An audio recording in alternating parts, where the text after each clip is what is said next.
हम आ पहुँचे हैं श्री यंत्र महामेरु मंदिर। ये देखिए, ये नर्मदा परिक्रमावासी तीर्थयात्री लोग जो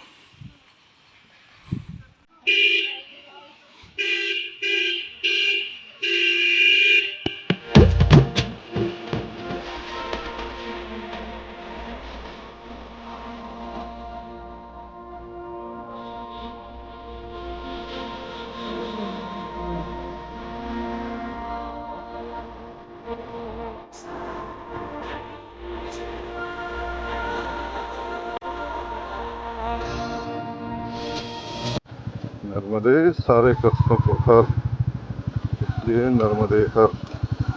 ये नर्मदा परिक्रमावासी। चलिए अब हम चल रहे हैं अमरकंटक की एक और नदी के उद्गम स्थल सोन नदी। अरे बाप रे, गजब का ब्रेकर। ये सूक्ष्म तरंग केंद्र अमरकंटक। हम चल रहे हैं सोनमुड़ा। ये सोन और भद्र नदी का संगम यहीं पर हो गया। और ये नीचे जूम करते हैं। महाराज बताइए थोड़ा सा। ब्रह्मा जी मानस पुत्र हैं।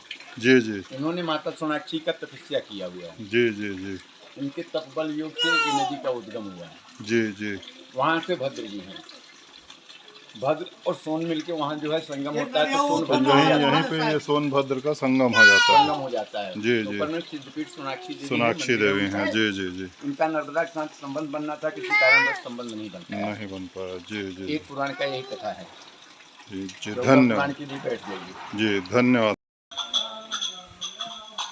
ये सिद्ध सोनाक्षी शक्तिपीठ, जहाँ माँ सती का दाहिना नितंब गिरा था अमरकंटक में, और सोन व भद्र नदी का उद्गम स्थल।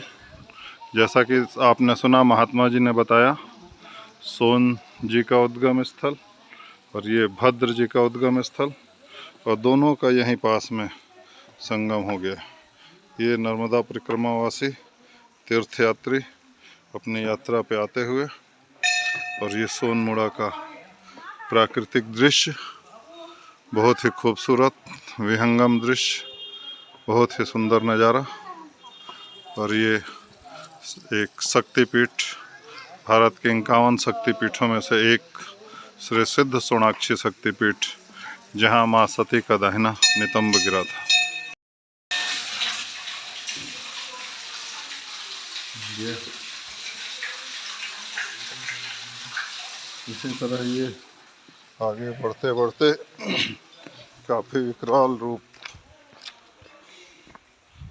और प्रकृति का कमाल देखिए। नर्मदा नदी का उद्गम इसी पर्वत श्रृंखला से हुआ। सोनभद्र और जाहिला नदी का भी उद्गम यहीं से है। सोनभद्र यहीं एक में हो गए, जाहिला नदी 150 किलोमीटर आगे उमरिया ज़िले में आके सोनभद्र से मिल जाती है। और नर्मदा नदी यहाँ से पश्चिम दिशा की ओर गुजरात में जाके खंभात के खाड़ी में गिरती है, और सोन नदी जो है बिहार में बहते हुए जाके पटना के आसपास गंगा जी में मिल जाती है।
सोनमुड़ा में सोन व भद्र नदी का उद्गम स्थल देखने के पश्चात हम वहाँ साईं रेस्टोरेंट में चाय नींबू पानी पीकर अब आगे माई की बगिया की तरफ जा रहे हैं। थोड़ा पहाड़ियों पे ये देखिए घने जंगल, काफी घने जंगल, प्राकृतिक संपदा से भरपूर मध्य प्रदेश का यह क्षेत्र, मंदिरों का शहर कहें हम अमरकंटक को तो कोई अतिशयोक्ति नहीं होगी।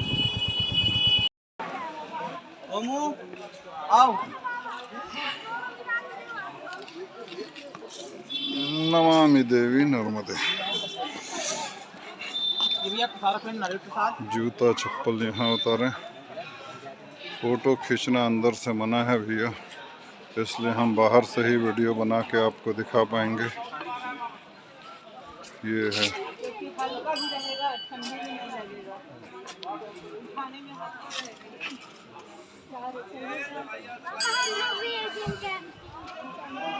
वो स्कूल वाले ले गए, इसी स्कूल में पढ़ोगे तो वो ले गए। बंदरों से सावधान रहने की जरूरत है। आप कुरकुरे खरीदेंगे अपने लिए, खा जाएंगे बंदर। ये देखिए किसी का कुरकुरे छीन कर खाते हुए।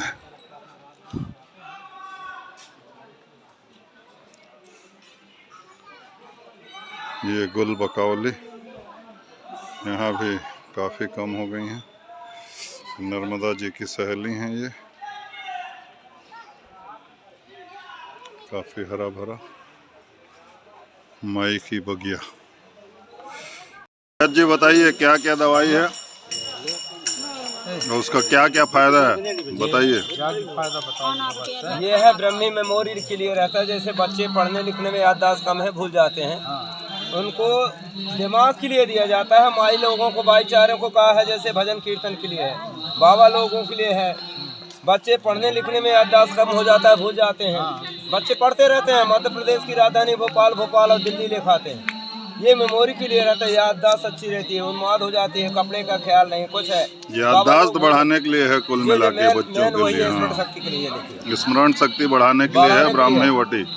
ये है खाना के पेड़ लेते हैं, खाली पेट नन्हे पेट अच्छा रहता है।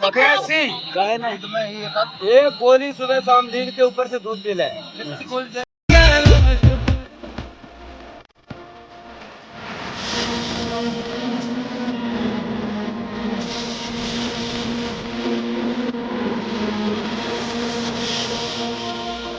ये वीडियो बनी हुई दूध धारा, अमरकंटक पर्यटक स्थल। वानरों का भयंकर प्रकोप, जगह जगह झुंड में बैठे हुए।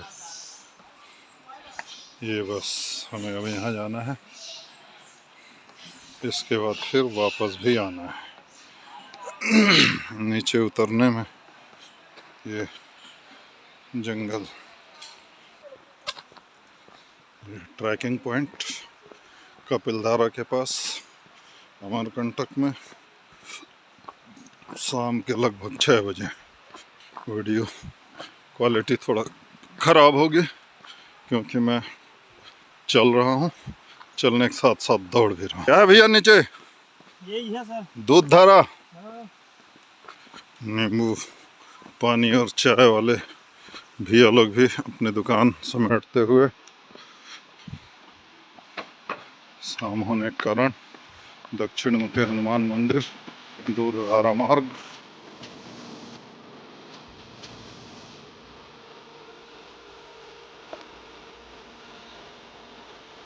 ये किसी संत का भूमि, कपिलधारा से होके आती हुई नर्मदा,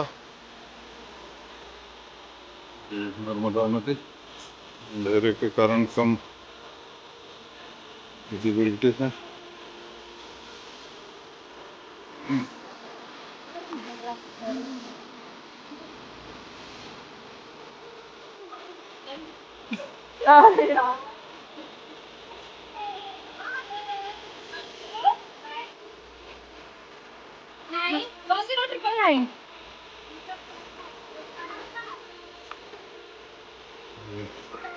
पूरे ट्रैकिंग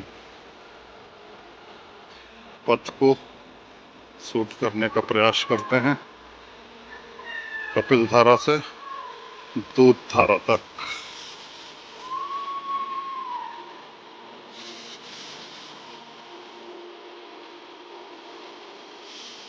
पहाड़ी रास्ता, सीढ़ियाँ नहीं बनी हुई हैं।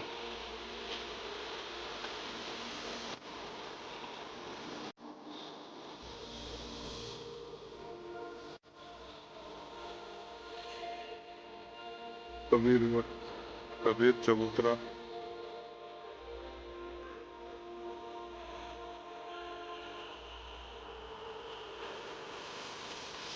हलदार वृक्ष,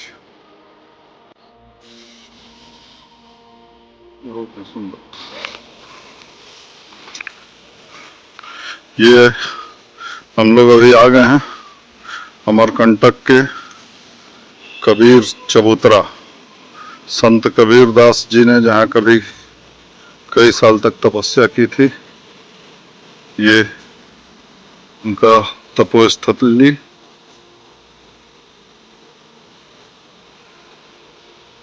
और ये चारों तरफ खूबसूरत पहाड़ हरे भरे वृक्षों से ढके हुए। ये है गुल बकावली। इस फूल को नर्मदा जी की बहन या सहेली माना जाता है और एक बहुत ही काम का औषधि पौधा है ये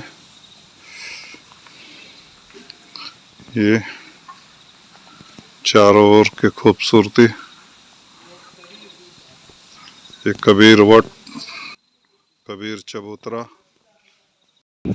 तो हमारी गाड़ी, हमारी शेरनी अगली यात्रा के लिए तैयार है, रेडी हो चुकी है। अब अमरकंटक से विदा लेने का वक्त आ गया। अब हम भिलाई की ओर प्रस्थान करेंगे। फिर आगे यात्रा के बीच बीच में फिर हम आपसे मिलते रहेंगे। तब तक के लिए बाय।